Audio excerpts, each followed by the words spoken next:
নমস্কার, বাপন দা এক্সপ্লোরার চ্যানেলে আপনাদের স্বাগতম। আজ সকালে আমি বেরিয়েছিলাম, একটা মর্নিং খেলা ছিল। তো মর্নিং খেলে আমরা যখন ফিরছিলাম তখন এটা সম্ভবত পলসোনা গ্রাম। এই গ্রামের কাছে আমি একটা ছোটোবেলায় আমি খুব দেখতাম, কিন্তু এখন বর্তমানে এর দেখা প্রায় মেলেই না। সেই রকম একটা জিনিস, বাবুই পাখির বাসা।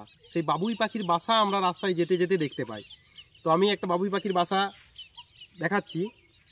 একটা অত্যন্ত কারুকার্য, মানে আমরা যদি চাইলেও আমরা করতে পারবো না, ঠিক সেই রকম ধরনের একটা পাখির বাসা, বাবুই পাখির বাসা। আমি ছোটোবেলায় মায়ের সাথে যখন যেতাম তখন আমি অনেক পেতাম এবং এগুলো ঘরে আমি রেখে দিতাম।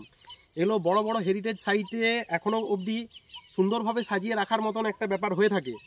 তো আমি দেখাতে চাইবো আমার ক্যামেরা ভাইকে, তো বাবুই পাখির বাসা কি পরিমাণ, একটু জুম করে দেখাও। এই কী পরিমাণ এখানে বাসা রয়েছে, দেখতে অত্যন্ত সুন্দর এবং অত্যন্ত মানে অতি ক্ষুদ্র কাজ একমাত্র বাবুই পাখিরাই পারে। তো এই পাখিদের চিৎকার এবং পাখিদের চিৎকারের সাথে এই সকালের সৌন্দর্য সত্যি অনস্বীকার্য। মানে আমি যতই এর তুলনা করব ততই কম। এরকম একটা প্রাকৃতিক পরিবেশে হয়তো আমরা গ্রামবাসী যারা আছি তারাই আমরা হয়তো উপভোগ করতে পারি। আপনারা যারা শহর থেকে এই ভিডিও দেখবেন তারা হয়তো ভাববেন যে একটা কি ব্যাপারটা, কিন্তু সত্যি এটা খুব সুন্দর এবং মনোমুগ্ধকর। হাতে রাখলে মনে হয় যেন একটা কি রেখেছি, কিন্তু সত্যি খুবই মনোমুগ্ধকর একটা ব্যাপার। তো বাবুই পাখির বাসায় এটা আমি বাড়ি নিয়ে যাচ্ছি, এটা বাড়িতে আমি রাখবো এবং খুব সুন্দর করে বাড়িতে আমি সাজিয়ে রাখবো। নমস্কার।